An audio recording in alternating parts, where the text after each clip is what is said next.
आदाब दोस्तों, देवभूमि उत्तराखंड मानव चेतना न्यूज़ में आप सबका स्वागत है। मैं हूं मायरा।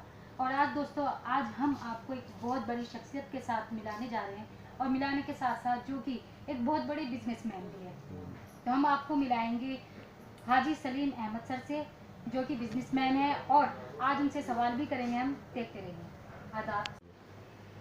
जिस तरह से सर आपका नाम बहुत आगे आता है और जनता आपको देखने के साथ साथ बहुत ज़्यादा चाहती है, आपको उनका प्यार मिला है, तो हम जानना चाहेंगे और जनता को भी दिखाना चाहेंगे कि आपने अपने क्षेत्र में जब आप प्रधान थे तो क्या क्या विकास के कार्य किए। मैंने मैडम अपने क्षेत्र में लोगों के जैसे इंदिरा आवास हुए, निजी बनने हो, शौचालय हुए, रोड बनवाने, गलियां बनवानी, ये काम मैंने बहुत किए हैं। अपने यहाँ बहुत किए हैं मैंने काम। यहाँ तक कि मैंने 3 प्रधानों की प्रधानी में मैंने काम किया है, जिनको मैंने काम दिलाने का काम किया, क्योंकि मेरी बात शासन प्रशासन में बहुत बढ़िया अच्छी थी।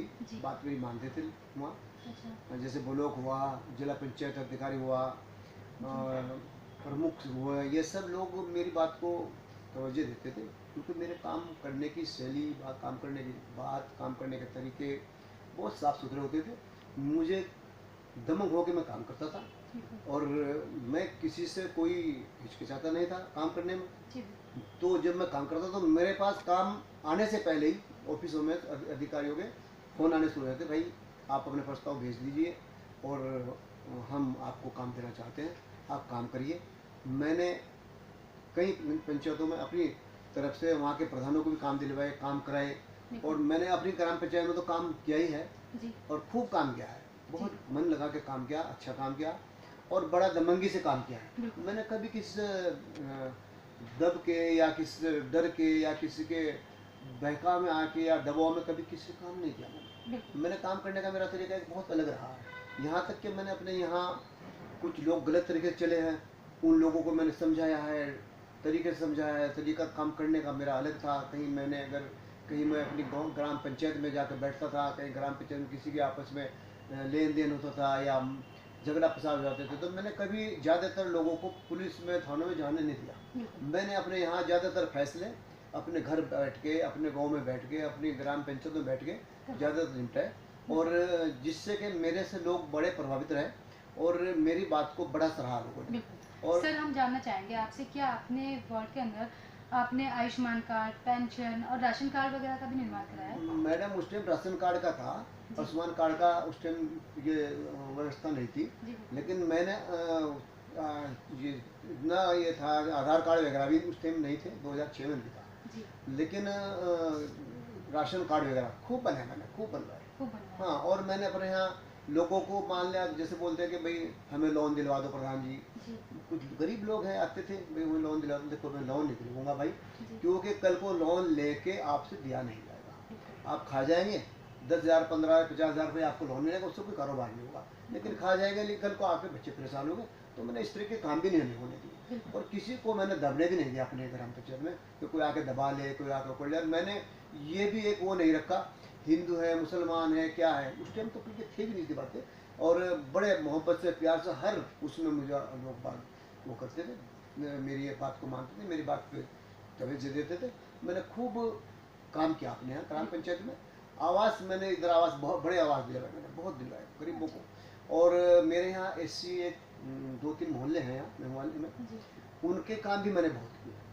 हाँ, बहुत काम किया उन लोगों के मैंने। वो मेरे पास बड़े, बल्कि मेरे से वो बड़े अच्छे हो रहते थे इस प्रति कि हाँ प्रधान जी हमारा काम बुला के करते हैं, बुला के करवाते हैं, हमें ये जो योजनाएं दिलवाते हैं तो वो योजनाएं हमें बुला के दिलवाते हैं प्रधान जी। सर, हम जानना चाहेंगे आपसे, जिस तरह से युवा पीढ़ी का चल रहा है, तो हर युवा नशे की गिरफ्त में आ रहा है और नशा खुले आम बिक रहा है।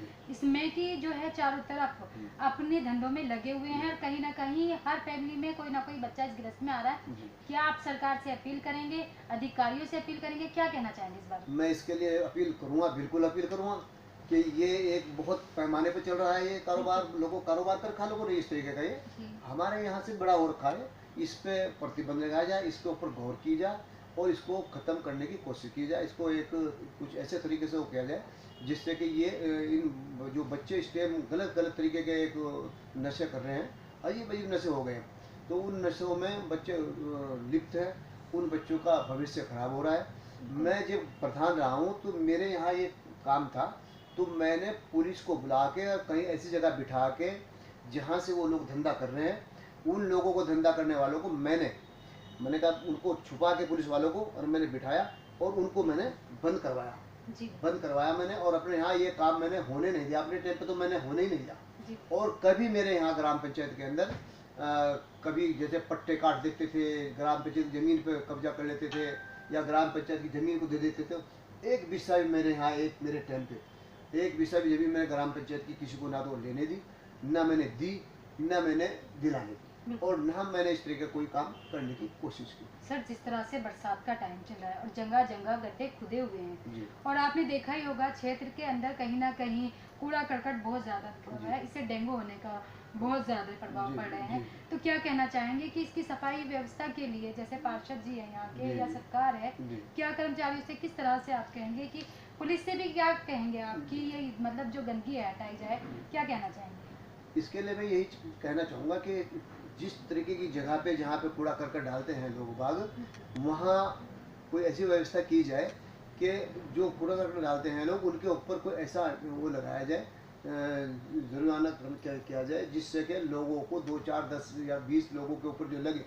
ठीक ठाक लगे, उससे उनको ये हिदायत होगी कि हाँ भाई हमने कूड़ा डाला हुआ, तो एक को उसकी हिदायत होगी तो 10 को उसकी खबर लगेगी कि ऐसा करने से हमें ये नुकसान हुआ और ये हमें इसका वो पड़ा है। तो उसके लिए जो हो एक ऐसा कुछ व्यवस्था की जाए, गवर्नमेंट को करनी चाहिए। और यहाँ तक कि गांव में, गलियों में लोगों को ये होना चाहिए, जागरूक करना चाहिए कि कहीं भी नाली में या कहीं इधर उधर कोने में, कहीं इधर उधर जाकर आप लोग जो कूड़ा ना डालें। ये बहुत गंदी बात है, बहुत ख़राब बात है। लोग बाग आपको बुरा तो कह ही रहे हैं कि भाई किस तरीके के दिमाग के आदमी, किस तरीके की सोच रखने वाला आदमी है।